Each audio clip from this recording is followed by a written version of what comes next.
sizothanda ukuthi ke sikunamukele nonke emakhaya ukusizoyiqala ingqoqo yethu nongqongqoshe ngikubingelele ngqongqoshe sikwamukele ohlelweni. Siyabingelela Ntokozo, sibingelele nakubo bonke abasilalele nabasilandelayo. Siwumnyango wezempilo, sibonge nje nokuthi basathatha isikhathi sabo sokusilalela sixoxa siletha umyalezo lesulethe. Siyazi ukuthi imibuzo iyeyivele ibe mningi kakhulu kodwa sizothanda namhlanje ukuthi sigxile ikakhulukazi kwi-COVID-19. So imibuzo esizoyithatha kakhulukazi namhlanje leka COVID-19 ngiyazi ke abanye babalaleli bethu bayathanda ubebuze ikakhulukazi ngezinto ezithinta abasebenzi. Ngeviki elizayo ngoLwesine sizobe sixhumana ngqo ngeenkinga ebhekene nabasebenzi noma ngabe yini. Ingakho namhlanje sizothatha kuphela leyo mbuzo nezingqinamba zika COVID-19. Sisekuye leyo ndawo kodwa bengizothanda ukuthi mhlambe ungqongqoshe ngizwe ukuphawula kwakhe ngeindaba esilokhu siyithola sifonelwa abantu bethi kunabantu ababafonelayo bebafune imali ezinkulu kakhulu mawukuthi bafuna ukuhwebelana noma ukwenza imisebenzi nomnyango wezempilo KwaZulu-Natal. Nabanye abathi mina bengithi ngifuna umsebenzi ngayibona sengithola ucingo luthi angikhokhe imali enkulu ukuze ngikwazi ukuthola umsebenzi. Kungathini mhlawumbe ukuphawula kangqongqoshe kulezi insolo ezifana nalezo? Ntokozo, asilibonge nje ithuba lokuthi sikwazi ukulichaza lolu daba. Uyazi ke ukuthi mina nawe maningi ama-complaints esesiwatholile engena eqhamuka iprovince yonke, in fact isifundazwe sonke. Uthola abantu befona bethi cha kukhona imisebenzi ethize ekhishwe umnyango wezempilo. Miningani imisebenzi umnyango wezempilo hlale iphuma iadvertisewa ibiza ukuthi abantu abakwazi ukuthi bafake ama-applications abo so that bazohweba nomnyango wezempilo. Kodwa into esiphatha kabi nento abantu bakithi kakhulukazi abamnyama bakhala ngayo ukuthi kunomuntu nje wesilisa osoloke bahlalele ebafonela ebabuza ukuthi ebatshela noma ebaxoxela ukuthi yena usebenza emnyangweni wezempilo. Njengoba besebenza eminyangweni wezempilo nje babhizi baya shortlista ama-applicants mhlambe kwi-tender ethize ebiphumile. Abanye uthi abafake u150,000, abanye uthi abafake u50,000 ukuze akwazi ukuthi abashortliste bezothola umsebenzi. Uthi emva kwalokho bazobe sebeqhubeka bekhokha omunye u250. Ngiyafisa nje ukusho ukuthi leyo nto leyo into esiyibuka ngamehlo amabi ngempela, futhi ngoba sekuphela u3 weeks siloku siwathola lama complaints sesathatha isinqumo sokuthi cha si-investigate ngempela lento, ngoba kusho ukuthi ukhona umuntu ohleli lapha ngaphandle o-abuse abantu bakithi, ikakhulukazi ngoba abantu abakithi abamnyama kuphela abafonelwayo befunwa le mali engaka. Asimazi lo muntu noma umuntu osebenza nomuntu osemnyangweni yini noma umuntu ngaphandle noma uyisima kanjani. Kodwa noma ngabe ubani lapha ekhona siyamxwayisa ukuthi cha sesikutholile futhi siyeza kuwena. Kungeka ukuthi akuyena umuntu oyedwa mhlawumbe usebenzisa igama elilodwa, asinayo inkinga. Kodwa ngoba sesikhulumile no MEC waka community safety ubaba ubheki sisithathile isinqumo sokuthi sizo-investigate, sifaka amaphoyisa ibukwe ngempela ngoba kusho ukuthi ku-abuse abantu bakithi. Kodwa okuphinde kube buhlungu kakhulu njengoba sithe ngeviki eliphelile noma ngesikhathi senza ishow yethu sachaza ukuthi siqasha o-enrolled nurses, siqasha o-enrolled nurse assistant, siqasha o-professional nurse, general orderlies ne-admin staff kanjalo. Now siyakuthola ukuthi bakhona abanye abantu esingazi nabo noma bangaphakathi yini eminyangweni wezempilo behlale befonela abantu bathi bafuna ukuze ukwazi ukuthi siku-shortlist sinika u4,000 rand noma sikunika u5,000 rand. Ngamanye amagama abacela ukuthi abantu abakhokha imbuzi bekhokhele umsebenzi. Cha, udaba ke lolo silibheke ngempela silifakela amehlo, ikakhulukazi kukhona nje ukufika izolo kunale recording. Yabona abantu banesibindi nje sokuthi umuntu azazi record ivoice note ayihambise kwabantu. So siphezulu kwaloke lolo daba siya investigate. Akekho umuntu okufuna akhokhele ukuthi aqashwe emsebenzini. Umsebenzi kahulumeni lo, umsebenzi wethu sonke. Akekho umuntu okufuna akhokhele ukuthi anikwe umsebenzi kahulumeni. So lokho ubugebengu. Inkinga ke ukuthi abantu abenza ubugebengu abantu abaphakathi kwisystem, abantu kwesikhathi abaphakathi within i-government, ngoba bahlale bengatholakala isikhathi eside baqhubeke nalokho abakwenzayo kungabonakala ukuthi benzani so sizoqhubeka ke njengoba sesishilo sesiqalile ukuthi siya investigate konke kwamathenda nalokho kwemisebenzi siyathemba ukuthi emva kwesikhashana sobe sesinawo ama reports and sinethemba impela ukuthi bakhona abantu abazoboshwa ngoba kufanele ukuthi kube khona abantu ababoshwayo. Hayi ngiyathemba ukuthi igelekeqe ziyayizwela la ikhona ukuthi ayisenayo indawo lezi igelekeqe zalemkhuba seshilo kongqongqoshe bakwethu zizoqala lapha ya wevili ejele ikakhulukazi ke sizophinde ke sibuke nendaba yalabantu abahambe bephebeza noma bexoxa indaba ezamampunge MEC labo thola ukuthi nje bafafaza indaba ezingekho ezamanga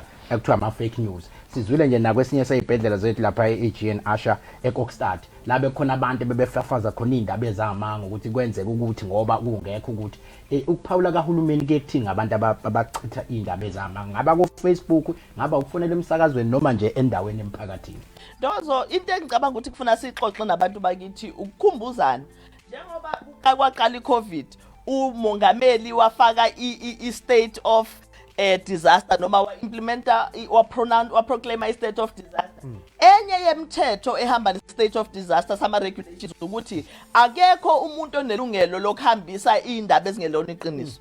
Na kuyenzeka abantu bakithi uyazi ukuthi sikhona konke ko-WhatsApp ko-Facebook nakuphi kuxoxa indaba kube sengathi khona kanti iqalelwe nje umuntu othize. Yingakho ukuthi nakupromulgatewa i-state of disaster kwathiwa bonke abantu from now on ababe careful ukuthi yini ayisherayo kuma-social platforms abo ngoba uma ngabe uhambisa udaba okungolena iqiniso wena uzoboshwa akuzobheka nanokuthi ubani okade ehambisa lolo daba. So siqalile ke siyavula icala eG Asha nje sibhedlela siya akuvula icala so that ku-investigate ukuthi lolu daba lolo olwamampunge luvela.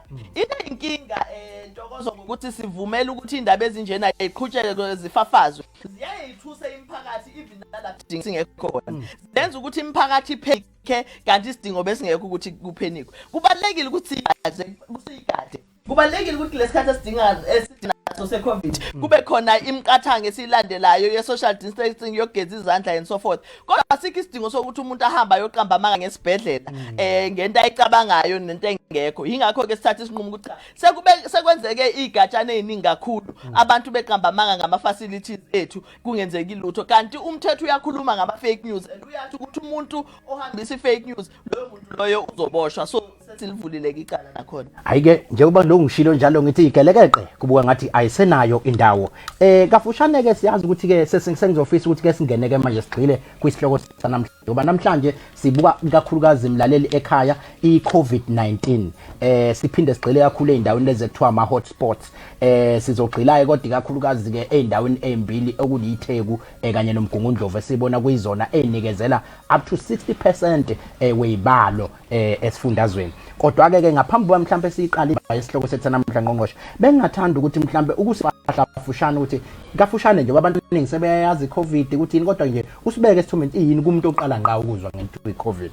Siyabonga Ntokozo ngiyathemba ukuthi akekho umuntu oqala ngawo ukuzwa ngeCovid kodwa ke kubalekile ukuthi sihlale sikhumbuzana ukuthi igciwane leli esidila nalo igciwane elisha esazi ukuthi laqhamuka endaweni yaseChina kodwa igciwane eselikhona ekuqaleni lalifike ngabantu lokho sikubiza ngokuthi ama imported cases but manje sekuyigciwane elihamba phakathi kwethu into esibiza ngokuthi community spread. Yingakho ke sesifike kwi level noma iphase lapho sithi khona imphakathi yakithi iyacelwa ukuthi ayigade iyacelwa ukuthi asigeze izandla ngamanzi anensipho siyacela ukuthi let's keep social distance leyo oyibalile eqala ngesikhathi sifika sihlala Ntokozo siyacela ukuthi wonke umuntu akafaka ama mask. So kubalekile ke ngoba igciwane lihamba ngedroplet and iyona ndlela leyo ukuthi sikwazi ukuthi silivimbe lingagcwali yonke indawo. Ngiyasummarize nje ngoba ngiyazi ukuthi sonke sesiyalazi lolu daba. Hayi futhi uyisummarize kahle nami sengiyaqonda ukuthi liyini leli igciwane.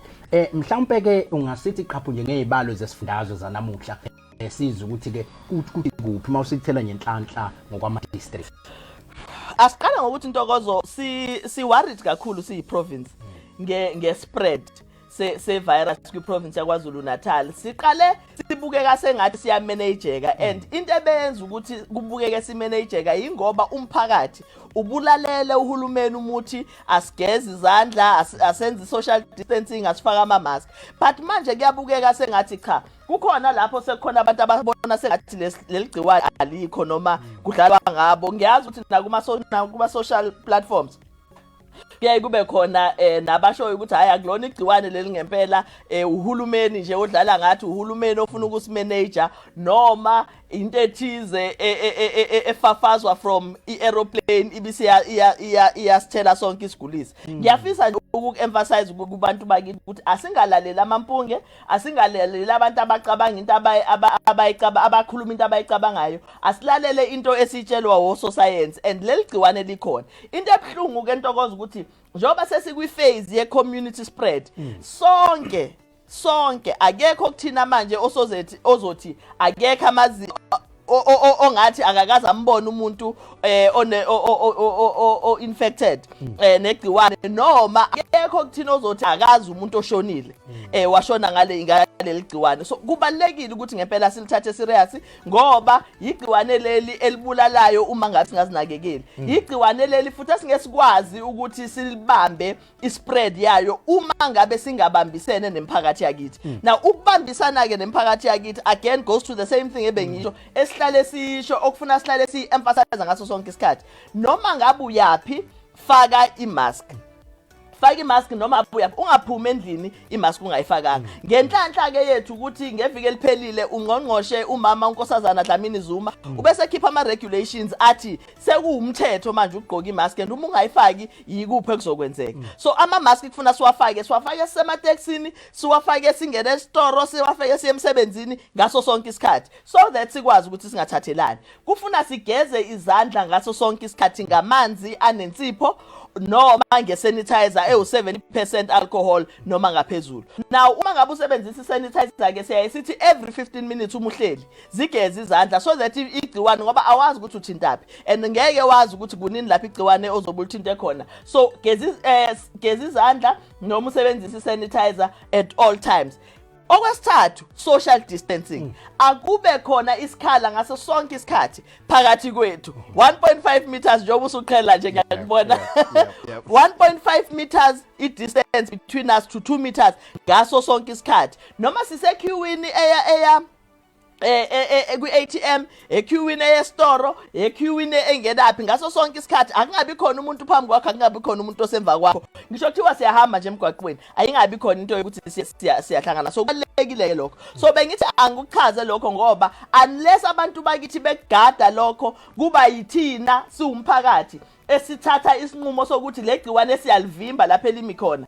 lizoqhubeka libhebhetheke abantu bakithi siyacela futhi ukuthi abake bahlale phansi uphume endlini uma ngabe kunesidingo sokuthi emsebenzini noma kukhona into yoyenza futhi usheshe ubuye lento yokugcwala emamoli sigcwale singazi ukuthi siyokwenza iyona into yenza ukuthi ivirus spread kakhulu so siyacela abantu bakithi bahlale phansi siyacela abantu bakithi bawulandele umthetho othi uma kungcwatshwa akube abantu abawu50 noma ngaphansi singabi ngaphezulu kwalokho ntokozo siyazi ukuthi thina sabantu abane tradition noma iculture siyilandelayo siyazi ukuthi uma ngabe kushona umuntu ikakhulukazi kuthina abantu abamnyama kuyaye kuthi umndeni wonke uyahlangana sigoye sihlale ndawonye thina somakoti sifake ingubo eyodwa ikakhulukazi umuntu uma ngabe shone ngalesi sifo sekufuna sikushintshe konke lokho kufuna sikushintshe konke lokho indaba yokuhlala ndawonye ngaso sonke isikhathi isiyinkinga manje yingakho umthetho uthi uma ngabe umuntu eshone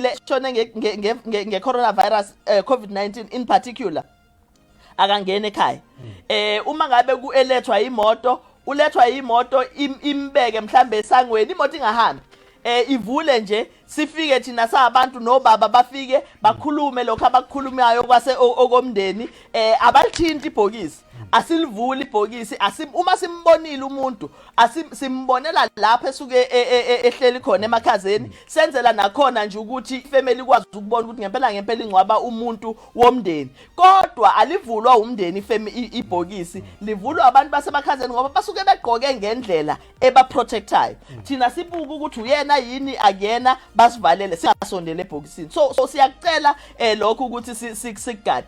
Kukhona ke into esike sayibona emavikini ambalo edlulile lapho kwakunomncwabo khona, umncwabo ogcine kubukeka sengathi manje kuyiphathi, abantu bengagqokile ama mask, kujayivwa lana kwenziwa zonke lezi zinto. Izinto lezo esicelayo ngempela ukuthi abantu bakithi abaziyeke ngoba zizaqhubeka nokuthi ivirus iqhubeke. Abanye abantu Ntokozo, enye into nje engithola ithuba lokuthi sixoxe kade ngifuna ukuyikhuluma ukuthi ngoba utshwala besebuvuliwe kuthiwa asikwazi ukuhlangana sibe more than 50, abantu base bethatha ithuba lokuthi bayisebenzise leyo nto benze lento ebizwa ngokuthi ama house party. Kulama house party uthola ukuthi kunabantu abawu10 abantu abawu20. Akwenzeki Ntokozo ukuthi umazi umuntu ukuthi unalo igciwane noma kanalo, noma ngabe udokotela noma ngabe unjani, ngoba ukwazi ukumbona emehlweni. So siyacela ke abantu bakithi ukuthi asiyeke lezo zinto, asiwayeke amaphathi. Uprimuke washo Sunday wathi ubumnandi abupheli. Uma ngabe sifuna ukuqhubeka nabo siyoqhubeka nalo nabo ubumnandi ngale kwegciwane sesilinqobile. So siyacela ke abantu bakithi ukuthi bayiphathe kahle ngempela. Angene ezinambeni ke Ntokozo. Namhlanje province yaKwaZulu Natal sine number oku 32,937 ama cases are positive are lab identified. Now uma ngabe ucabanga ukuthi ngeviki eliphelile besikuphi, kuyathusa kakhulu ngoba we've more than doubled inamba besinazo. Now abantu bakithi into eyenza ukuthi sikhiphe le inamba senzela ukuthi bazi ukuthi kunokuthi sehle siyakhuphuka futhi asikhuphuki kancane, sikhuphuka kakhulu. Uma ngabe sibuka inamba zethu mabili kakhulu ama districts ane inamba akhuphula inamba zethu like we say u60%, iTheku noMgungundlovu. Siyavuma ukuthi iTheku imetro and line population enkulu, kodwa lokho akujustify ukuthi inamba zibe ngaka. Uma ngabe abantu bakithi bebeulandela umthetho belandela kahle, ngaba zikho ngaki inamba, ngabe bakhona abantu aba-infected but ngaba zinkulu kangaka. Ngabe eMgungundlovu inamba zakhona azikho high kangaka. Uzokhumbula ke ukuthi about 4 weeks back sike sanenkingana inamba zaseLembe kuyizona ezinkulu, iLembe district zilandela iTheku metro and sakwazi uku-intervene sakhuluma nomphakathi wakhona zehle inamba zakhona. So uMgungundlovu ke manje wona osulandela iTheku number 2. Ngiyafisa nje ukuthi mhlambe ngoba sesilitholile nethuba kubalekile ukuthi abantu bakithi siqale sibatshele nabo ukuthi indawo eaffected kakhulu zikuphi. Now yabona ke siyawabala zonke indawo zethu manje as a province ziyi-hotspots zonke. Okay. Ziyi-hotspot but ama-hotspots amakhulu yilawe esiqala ngawo manje ngoba anama numbers ama-infections that are very very high. Siqalile ukuthi on a daily basis emnyangweni wezempilo sithathe i-data noma i-numbers abantu aba-infected on that particular day sizifake kwi-social media platform yethu, all ama-social media platforms ethu. Senzela ukuthi abantu bakwazi ukuthi bangene bazibuke nabo ukuthi njengabantu belocal inamba zakhona zimi kanjani. eThekwini ke sengena khona njoba ngishilo ukuthi inamba zakhona ziwu-16,000 kodwa kunendawo abayibizwa ngokuthi South eqala kwi-CBD ihambe iziyoma ekupheleni kwe-border between iTheku noGu district. Ama-infections or total cases zakhona lapho it's 4,995. So uyabona ukuthi inamba yakhona iphezulu kanjani. Uma ngabe uya eNorth yeTheku nakhona ama-infections akhona 4,353. Uma use-West ngamanye amagama usuka kwi-CBD ukhubukuza ngaseMgungundlovu lapho ekuphela khona uMgungundlovu ko-Ward 1 kanje it's 2,474. Now ziningi le namba, ziningi ngempela. So into lena esiwarishayo eThekwini uma ubheka nje inamba zakhona na uyi-breaker down i-top 10 yama-infected areas. Umlazi uwodwa una 847 infections. ePhoenix kuna 484. KwaMashu kuna 418, Chatsworth 286, Inanda 221, Tongaat 216, Newlands 238, Pinetown 190, Tuzuma 163, Westville 133. This is only just for one day. Okusho ukuthi as of today yilapho esibi khona. Now kuyiwarike kakhulu lokho Ntokozo ngoba kwenza ukuthi abantu bakithi into eyenza ukuthi sikhiphe lokho senzela ukuthi abantu bakithi ba understand ukuthi lapho esimi khona simiphi and kungani kubalekile sikhipha ama numbers senzela ukuthi abantu bakithi babe careful. So bengichaza ke udaba lolu lwase Thekwini as a hotspot. Ngiyafisa ukuthi angeke ngiye eMgungundlovu. Nakhona ngiyoyikhuluma indaba ye hotspot yakhona ngoba uma ngabe ubheka izinamba zakhona nazo zinkulu kakhulu. Ngizothatha nje eMsunduzi for instance. UMsunduzi as a municipality. eMsunduzi ngingene phansi nje ngingene ngama-ward eMsunduzi for instance uma ubheka khona u-ward 28 okuyindawo zase Northdale kanje northern suburbs kuna 341 infections ku-ward elilodwa kuseMsunduzi lapho 341 lilandelwe u-ward 24 u-ward 24 oGrange zonke lezo ndawo uWestgate and so forth 235 So uyabona ukuthi inamba zakhona ziyakhupha kulandele u-ward 35 u-ward 35 una 196 u-ward 35 ngicabanga ukuthi CBD kusedrobheni yeah now uyabona ukuthi inamba zinkulu ngalendlela eMsunduzi and uMsunduzi uwona oyi hotspot yaseMgungundlovu kulandele indawo ezifana noScottsville kanjena zonke lezo ndawo za hotspots now kukhona into ekufuna siyibuze noma sibuzane zona ukuthi yini le yenziwa kulezo indawo yenza ukuthi inamba zethu sikhule kangaka manje inkinga wena Ntokozo yama infections ukuthi le issue social efuna thina njengabantu bomphakathi sishintshe ibehavior sishintshe indlela esiyiphatha ngayo sishintshe indlela esenza ngayo silalele umthetho ukuthi imuphi umthetho wenziwayo okufuna wenziwe so ilezo inamba ke and lawo ma problems engicabanga ukuthi sibhekene nawo kwi province yaKwaZulu Natal and kuyiwari kakhulu impela wavelwa igoqa wayicacisa kahle okwenza ukuthi ngikhumbuzise abalaleli ukuthi ke uhlelo lesikona LunchTimeChatDotGov la osithola khona uhulumeni esilethela nje noma ngabe yiluphi udaba olusuke lishisa ibunzi ngaleso sikhathi namhlanje ke umnyango wezempilo kwaZulu Natal esihlangane nawo ungqongqoshe uNomagugu Simelane Zulu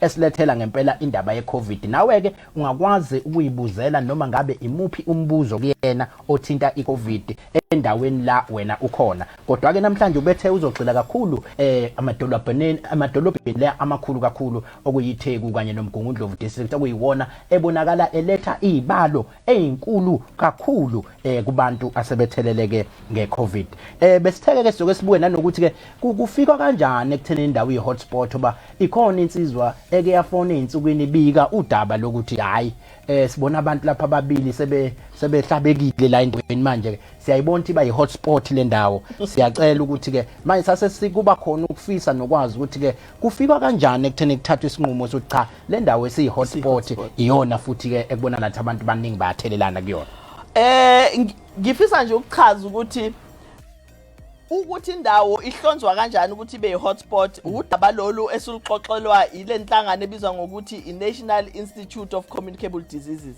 isebenzisana neWorld Health Organization so bahlaleke bahlangane bavumelana ukuthi yipi criteria esetshenziswayo so as of kuqala ipandemic lesibhekene nayo criteria that was agreed upon was saying ukuthi any area eba no 5 over 100,000 people in that area becomes it becomes a hotspot.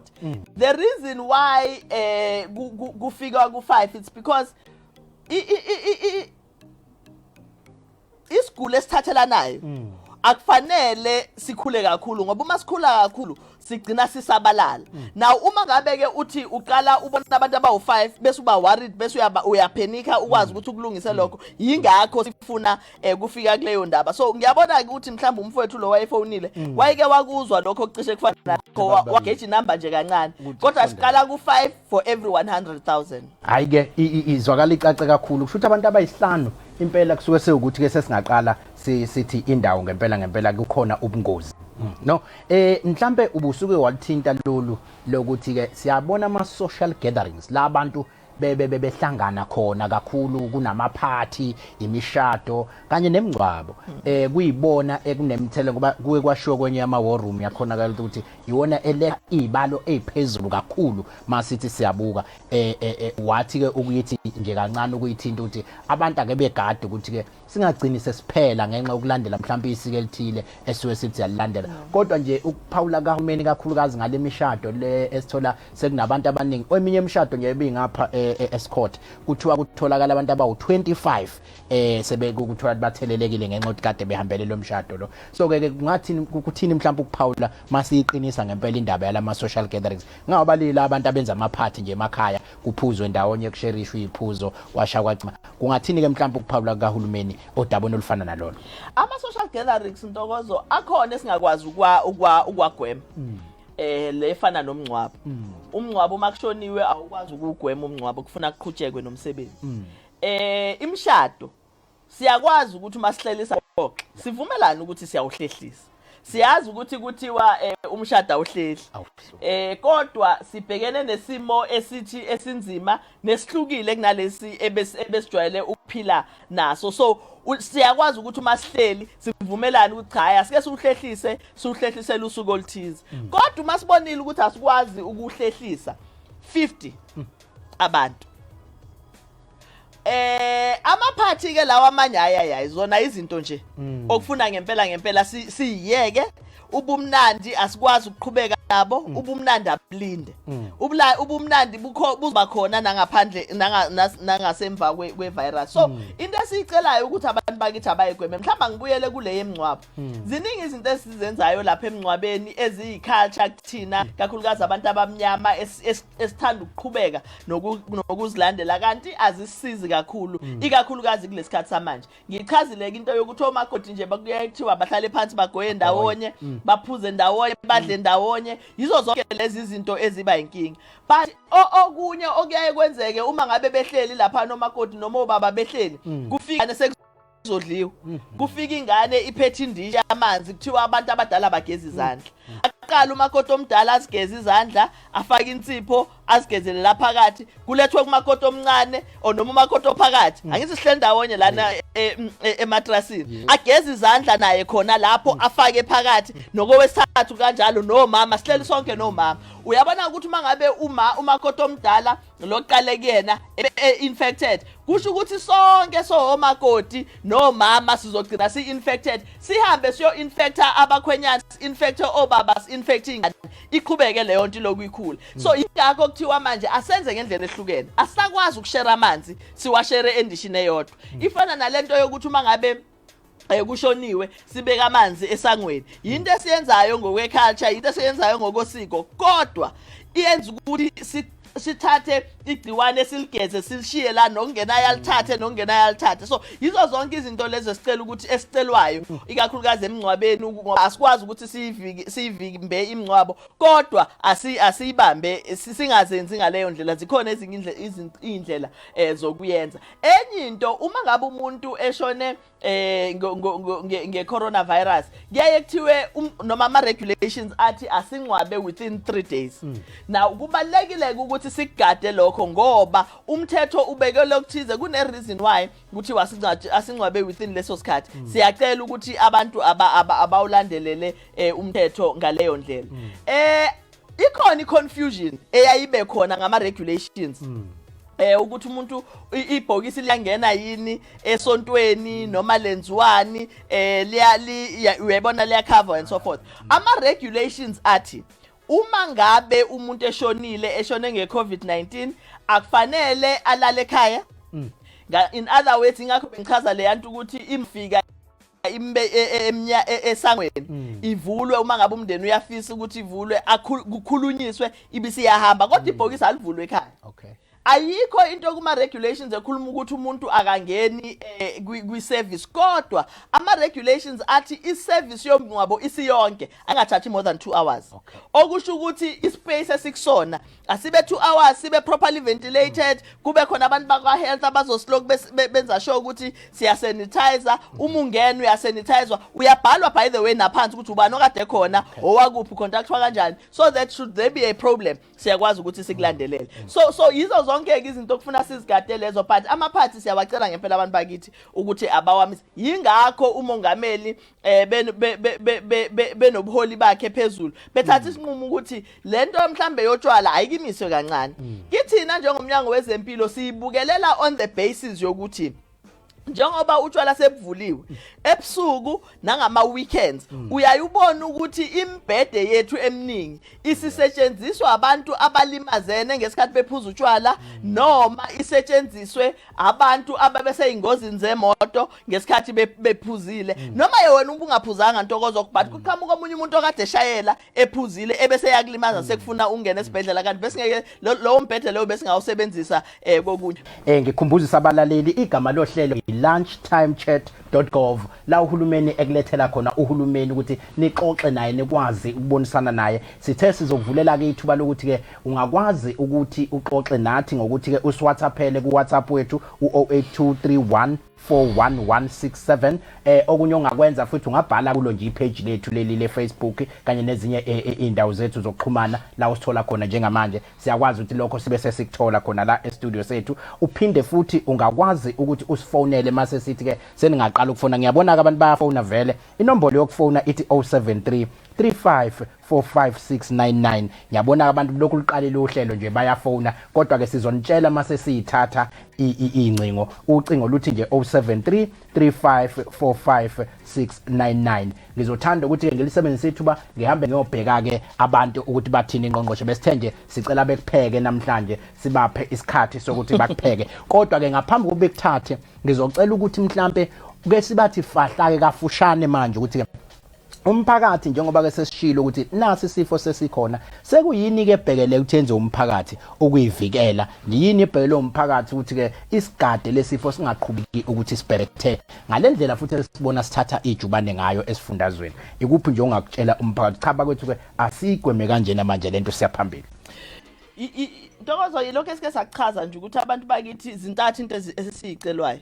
ukufaka ama mask siqikelele ukuthi siyawagqoka ama mask ngaso sonke isikhathi siqikelele ukuthi izandla siyazigeza ngamanzi anensipho noma sisebenzisa isanitizer every 15 minutes uma sihleli lapha esihleli khona social distancing ukuqhelelana kuyikona ngempela okubalekile so that singagcini si-infectana isidingo singekho so abantu bakithi bayacelwa nje ngempela ukuthi cha asithathe serious lento eshiwo uhulumeni ngoba uhulumeni lokho akwenzayo ukwenzela thina nani ukuze sikwazi ukuthi siphile sikwazi ukuprotect ingane zethu sikwazi ukuthi sonke sigcine sifikile ngale kwevirus but okunye okubalekile Ntokozo ukuthi abafowethu nodadewethu laba okungenzeka ukuthi banezifo abaphila nazo izifo ezifana nesifo sikashukela iBP HIV and AIDS bonke nje abantu abakwi chronic medication ngamanye amagama abaphuza imedication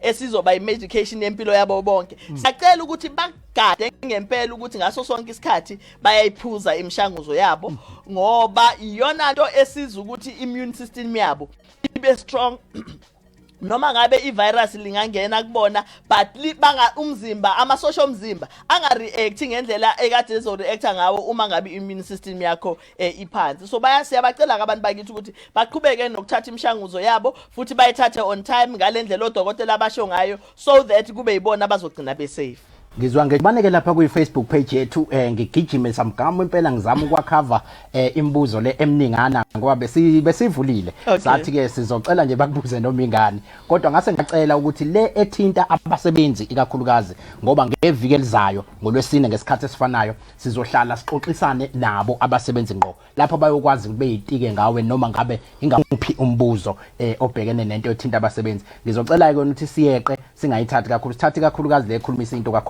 kukhona kuntombi zethu Nkosi ukuthi can the communities be informed by the Department of Health as to why people are made to wait outside the gate before entering the facility and who actually came with this idea. It sounds like nurses are to blame for that. If so, I wonder who is to blame at Macro, Sasa, Home Affairs and shopping malls since people are made to wait in long queues even in these places. Wantanzi uthi how is the employment process coming along? Okay, ngizoyeqa lo bengishuthi ethinto asivele siphendule kantombi zethu kuqala ngiyayithanda kakhulu ufuna ukuthatha emningane ngifuna ukuthatha kubene ngoba okunye kugcina kubuya cishe kufane bese uthola ukuthi ungakwazi ukugoqa ndimningi nalembuzo singahlala la kushaye u10 ebusuku namhlanje but ke bengizokweqa ngejibane ngithi good day MEC kusho uNonkosi nginekeza Nonkosi uthi MEC, can you please visit Rosary Clinic eBlaaubosch under Majuba district and see for self people who woke up in the morning and treated badly by nurses who think they are running state facilities, but principles are ignored by those nurses. If you want their names, I will give you. Thank you. Uyakubonga lapha ya unonkosi inkosi. Bese kuzoba noThandeka Ndaleka kaZonde. Umphakathi kaMpumuza ukhathazekile ngokungabi khona kweclinic endaweni. Uma ugula kudingeka ugibele kabili ukuze ufike kaCwaluza eclinic. Singajabula uma uMEC engasakhela iclinic. Unompilo Hlongwane, what to do if you have tested positive but you are staying with an elderly with signs of flu and child with no signs? You are unable to take them for test because you are in isolation. Even to do groceries, you can't. Ngaleli belincane engunikela ngisazwe nakweminye eminingana ubathi nje nkamfu kule embalwa efikile imibuzo imali konje siqale ngawo imuphi esiqale ngawo ke siqale lapha ya kwavele kwagquma kwabaleka ngayithanda ke lezi zinto ilo othi ke can our community be informed yonayini lo yande kakhulu yes ibuza untombi zethu abantu ke siyaqhuquzela ukuthi besitshele ukuthi ke bakuphi mabebuza lembuzo ukuze sikwazi nokuthola ukuthi sixoxa nabantu abakuphi nendawo njengoba sixoxa nje ungasithinta ke na kwinombolo ethi 0733545699 0733545699 sizoyithatha emoyeni imibuzo yakho osibhekise ngqongqoshe esaphendula lembuzo la. You know, ngesikhathi ngikhuluma indaba yeinamba bengithi sizikhombisa inamba sizikhombisa as I was speaking to them. Yes. All right. Siyabonga kakhulu. Ngithi manje ke nawu ngapha ubona ukuthi kwenzekani ngani. Istudio sangempela. Istudio sangempela. Ekhaya bayabona ngapha kodwa ngiyeba ukuthi abantu bakithi ngempela ngesikhathi sikhuluma bayibonile leyo lento njani. Untombi zethu Ntokozo ngithanda kakhulu umzo wakhe because usika ukuthi sichaze ukuthi kwenzekani. Ema clinic and ngiyafisa ukuthi mhlambe bakitho nesibethu ngaso sonke isikhathi baye bathwela amacala namacala okungasiwa amacala sathatha isinqumo sokuthi njoba sesinale COVID-19 ey'bhedlela nasema clinic akube khona i-process esiyibiza ngokuthi screening ezolidela entweni ebizwa ngokuthi flu clinic.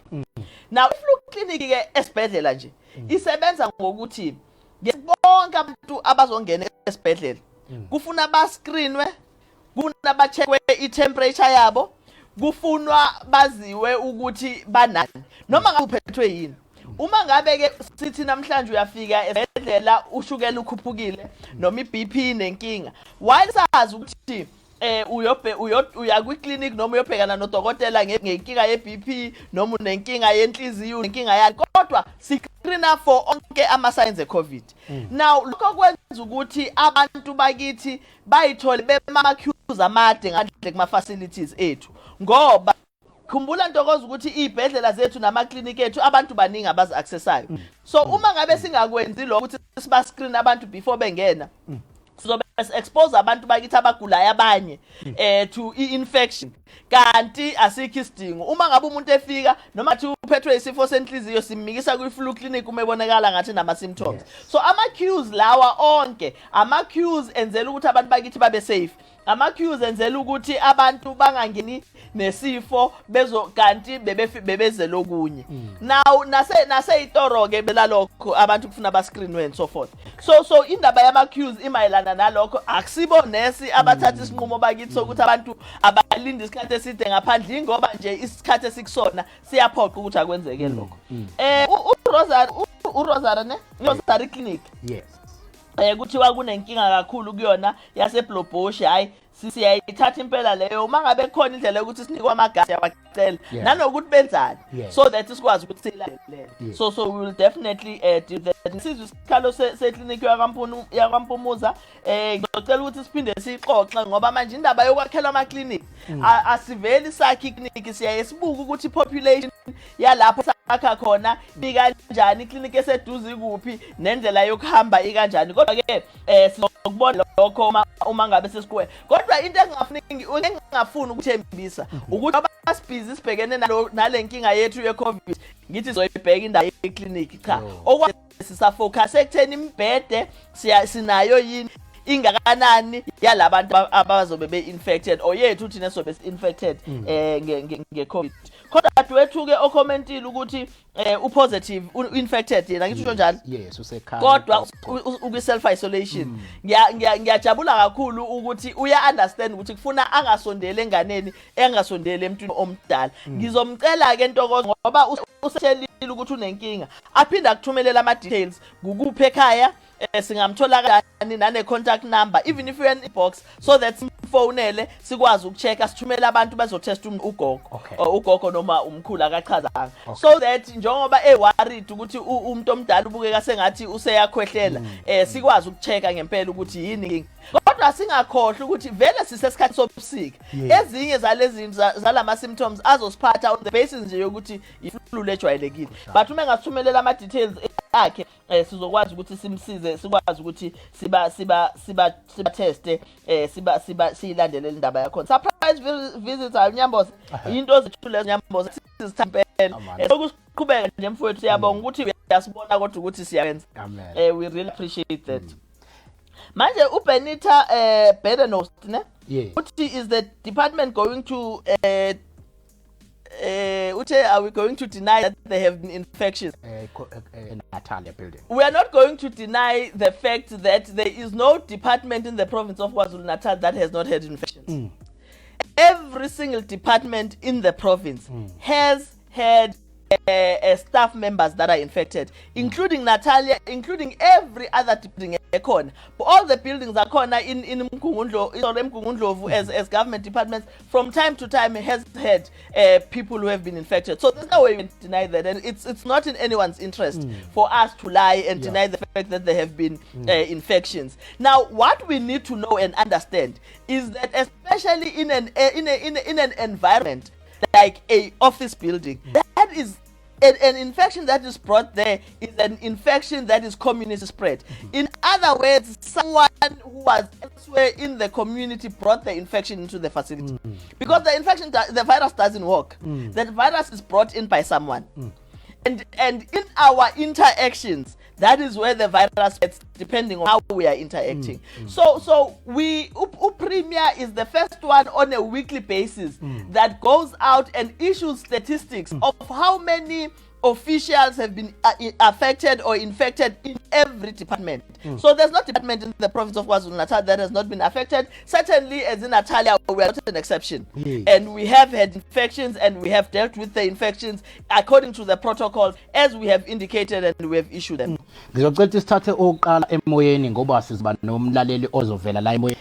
Ngicela ubingelele usitshela ukuthi ubani wakuphi. Hello. Hello. Yebo, simoyeni. Yebo, ngicela ungazisho igama kodwa ngila eXhopo. Anonymous. Yebo, Anonymous Sister King. Sinenkinga lapha esibhedlela. Sinenkinga mhlambe inkinga ngani ingabe iMagayanzi or ikuphi. Kodwa ke besicela iprocedure yenzekalayo ukuthi uma staff test positive unit kwenzakalani ngendlela zokudecontaminate leyo unit leyo. Okay. Because manje sine staff test positive mase kufanele decontaminate unit kwathiwa kusafumigatwa. It's fine akusafumigatwa. Then besicela ukuqala ungqongqoshe office wathi kwagcina kwenziweni khona kwagcina kwenziwe. Ngisayilandisa indawo ngoba into yayizolo. Okay, kwathiwa ke akusafumigatwa kuyadecontaminate. Kulungile ke sicela ukudecontaminate. Kwathiwa kuzocleanwa deep cleaning ozokwenziwa. We can go back to work on that same unit in 20 seconds. 20 seconds. Manje umbuzo uthi akudecontaminate at least for 24 hours njengoba i-guideline isho, because kuno 24 hours obowavela then bese you come back to the unit nizosebenza because i-virus ngenkathi iqeda ukudasta obviously vele if ikhona izobe ivukile vele ngoba kusade mdala second mncane bathi phela sikhumbule i-virus iyafa nje kuthiwa sigeze izandla for 20 seconds. That makes sure ukuthi virus ifile. Manje sebethi nendawo isiklinwa 20 seconds obizandla iklinwa 20 seconds. Hayi cha ngiyathemba ungqongqo itholile. Kunwa bethi khona ku unit savele sasuffocate angazi bekuklinwa ngani singa move out sasocreator as i-staff masithi siya e-staff clinic omshonithi ubafona bathi udokotela ngasenzela ama-sick notes udokotela obezosibona no ngicabanga ukuthi-ke kafishane sesiyitholile ingqikithi yendaba kanti-ke futhi uthe ukiphi isibhedlela noma iklinikhi Christ the King ungqongqoshe uzosinika-ke impendulo ngicela ulale emsakazweni iredweni eyiphi ukhozi lalele kuyona manje iredio lalele kuyo siyabonga kakhulu hayi-ke siyabonga kakhulu uyabona-ke sengicathise sisakazweni kodwa-ke niyasithola la sithola khona ulale khona siyasakaza lapho no Ntokozo asibonge kakhulu kudadewethu ofonayo futhi ngiyacela ukuthi si-encourage ukuthola ama-calls anjena because kuzosiza thina njengomnyango wezempilo ukuthi silandele lapho umthetho ungalandelwa khona. There's a reason why sakhipha ama guidelines and a protocol that must be followed.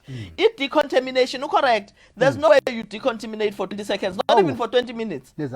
We've agreed we decontaminate for 24 hours, abantu baphume, and then they come back after a day, especially in the area that is affected. Now, I can't explain ukuthi abantu uzo decontaminate while they are here, and when they, by the way, chemical that is used, chemical is meant to kill a virus, and then it's going to affect abantu. So comment ke engifuna ukuyenza ke udadewethu ukuthi cha right in understanding ama protocols. She's very correct. It's 24 hours decontaminate, and then we decontaminate ngale ndlela esijwayele ukwenza ngayo, but they should not be there, and it should have been done particular area in particular. Kodwa ke into esizoyenza ngoba usayishilo ukuthi yiphi indawo siphezu kwayo nje uma siqeda lana siyaxoxa nomnyango no-HOD nenhloko emnyango sizokhuluma nomphathi understand nje ukuthi bekwenze njani size sifike lapho esifike khona. Kushuthi akusesi surprise visit sekunjalo. Ngizwa lapha ke Facebook ngejubane ungangena ke emoyeni ngokushaya inamba ethi 073 35 45 699. Ngizofisa ukuthi ngithathe imbuzwana ethi kuba mningana ebese ke siyakwazi ukuthi ke sibuye usuyiphendula kahle kakhulu njengoba lokhu uyiphendula. Ulwandile Bhengu we-Times Live uyintatheli lo. Edindale Hospital, how many staff members have tested positive in the hospital following the MEC's visit? She mentioned that there was sufficient PPE. However, we received contrary reports from doctors and nurses there who say they sometimes have to buy their own because the hospital isn't providing it frequently enough. Isn't providing it frequently enough. Can I get a response to this? Kusho ke ulowe live. Bese kuzothi ngifuna nje ukubamba ebemaningana la imbuzo ebhaliwe la eminye ke eminingi ikhuluma ngabasebenzi kwesicelethi abasebenzi siyithathe kahle ngeviki elizayo. Angazi ngoba sekusele imizuzu emhlanu nje siligoqe uhlelo ngizocela kungqongqoshe asiphendule bese sisale sesigoqa. No siyabonga Ntokozo. Angiqale ngale ye Edindale Sunday Times Live ukuthi istaff they buy their own PPE. I think it does not help anyone to exaggerate the environment and the situation.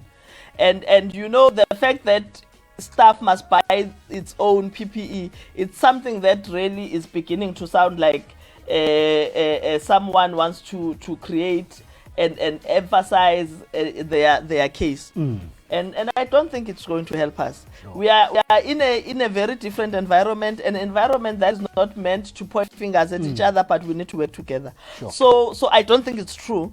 And I think we should call on the media as well. Now, before they ask questions and take their anonymous sources, they must be able to actually look at the story that they've been given and think around whether it's credible.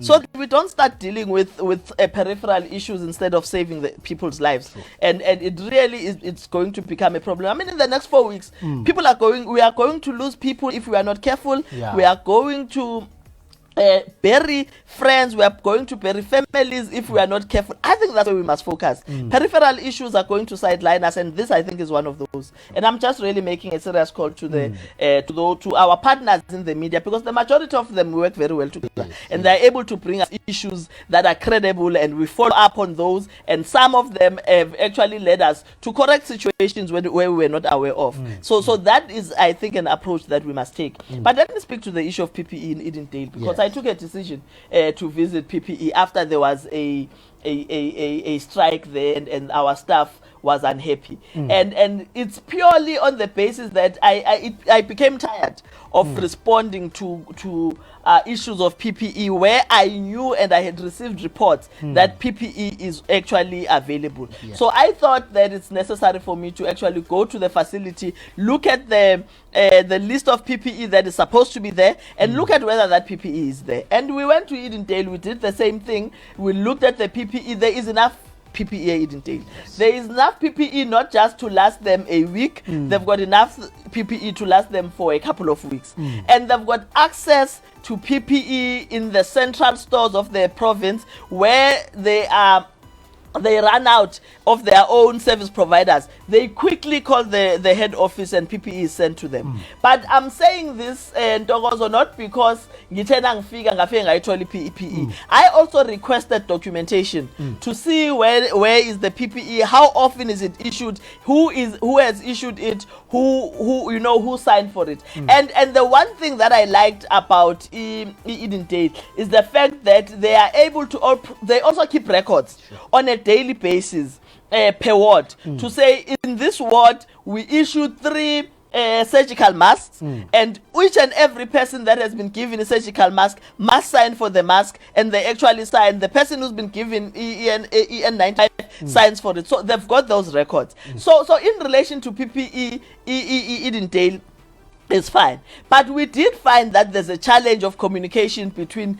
the organized labor, the workers, and the management. That is what we are working on, because organized labor must be part of assessing and ensuring that the PPE is there. And we also found that health committee is not there, and we've agreed that before the end of this week, by Friday, it would have been established, and health and safety committee would have been established, and organized labor is going to be part of it.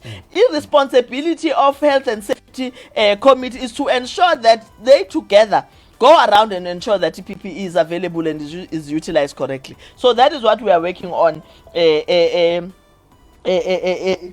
particular. Because I think he's raising a point that we need to think about. While next week we are going to be dealing with AMA issues, AMA health workers, uthi uSibusiso Nangimuzwa ucela create a space lapho on a continuous basis as health workers bazokwazi ukuthi bafaka ama complaints abo babe anonymous, but bakwazi ukusitshela ukuthi cha njengoba kade sitshela nje udadewethu eChrist the King akwazi ukusitshela ukuthi kunenkinga enjena, so that nathi we quickly intervene. I think we are going to have to think about it. It's a proposal. It's very good, and we will deal with it.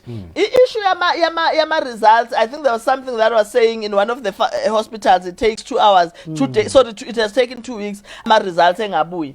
We have found ukuthi NHLS, because it's not us abatestayo, it's the National Health Laboratory Services, but a challenge in terms of a backlog, and they also have a challenge in terms of the kids. Amanye okutholakala ukuthi anezinto ezinganele, amanye awana ama reagents, and they've been trying to get ama kids anele, and that is where challenge yethu has been. So that is why you now find ukuthi protocols are saying, firstly, you must test umuntu ofika esibhedlela osolekayo ngathi uyagula, which is a person esimbiza ngokuthi i-PUI, person under investigation. You must test a contact of a positive person. You must then test abanye sesingatestana sonke thina. But these people, ama health workers, so health workers are your first priority. Abantu aba under investigation and contacts. Those 3 are a category that is a priority, because abantu labesuke sesibazi ukuthi ngempela bayagula, but ama health workers abantu dealing nama patients on a daily basis. So it's important ukuthi sihlale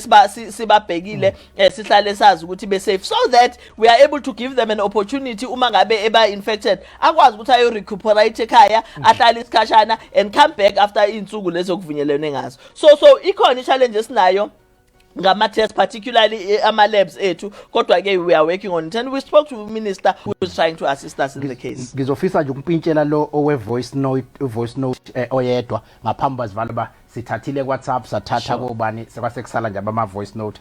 I voice note ingozi ngoba usuku ungaboni nokuthi ke kwenzakalani, kodwa ke ake silalele uthini. Unethemba ukuthi ku right? Nginethemba ukuthi akubi. Ukhuluma noSamkeliso wamagwaza la.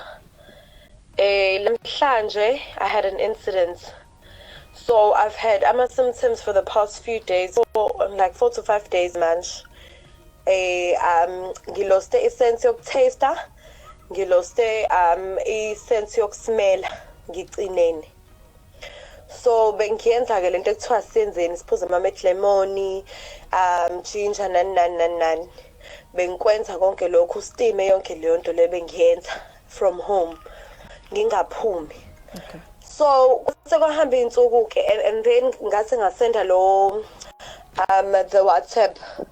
Yeah, so then mase ngisenda le WhatsApp lena kwi-number le besinayo for i-corona kwathiwa ngihambe ngo-tester and bazongifonela. So up until namhlanje baze bangifonela ngathi okay no angihambe ngiye ePholi ngoba ngizwele kuthiwa kuyatest ePolyclinic kwaMashu eThekwini. Ngahamba ngaya khona ePholi. Mangifike ePholi mina lapho MEC ngifike ngisichaza story sami kunesi obekade on duty namhlanje egate. Ngisichaza story sami yonke into ngimchazela ukuthi kanje ngisebenza e-call center sayekisa call center kuthiwa asizosebenzela emakhaya ngoba kade kutholakala abantu ukuthi bane corona babe positive. Manje emva lokho ngase ngagula ngaphathwa lezi zinto ezingiphethe ngamchazela ukuthi angitaste, I can't smell anything futhi and my nose is blocked. Plus ngikhulelwe. Unesi khona lapho sengimtshelile le information still wangitshela ukuthi akutestwe ePholi. Wathi asime ngaphandle bona basaya etiyeni bazodila nathi mase bebuye bazobona ukuthi benza njani. Into engifuna ukuyazi ke mina minister ukuthi okay fine ngingaba sengcupheni ukuthi nginayo leyo corona while ngihleli nabantu endlini which angazi. Yes ngiyakwenza konke ama precautions ekumele ngikwenze ngiyakwenza, but is it enough for my unborn baby yona? Hayi izwakele indaba ngqongqoshe ngizocela uvele uyiphendule nje le. No siyabonga usamkelisiwe. I think kufuna siqale ngokuthi akazithathe nje njengomuntu positive because ubona uyazibona ukuthi ngathi unama symptoms.